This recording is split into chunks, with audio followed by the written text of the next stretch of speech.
Hey everyone! Today we're going to tackle something that might seem tricky. Getting proportions right in our artwork. But don't worry, I've got a fantastic trick up my sleeve. The grid method. It's like magic for your art, making sure everything looks balanced and accurate. Whether you're just starting out or you're a bit of a pro, this method can really help you out. Let's gather our things, shall we? You'll need a picture you want to copy, a ruler, a pencil, an eraser, and your paper or canvas. If you're working on a computer, a see-through grid you can put on top of your image is super helpful. Okay, step 1. Getting your picture ready.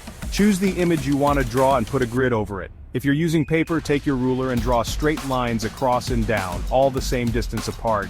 A grid with squares about an inch wide works well. If you're on a computer, use a program like Photoshop to put a grid on top of your image. Easy!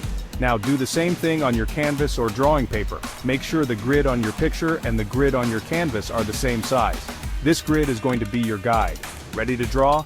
Brilliant! Focus on one square at a time. Think of your picture like a puzzle and copy what you see in each square onto your canvas. This way, everything stays in proportion without feeling too difficult. Remember, the grid method is all about taking your time and being precise. Don't rush, and don't be scared to erase and try again. The more you practice, the better you'll get at making your drawings look exactly right. Have a go, and tell me how you get on in the comments below. Happy drawing, and I'll see you in my next video.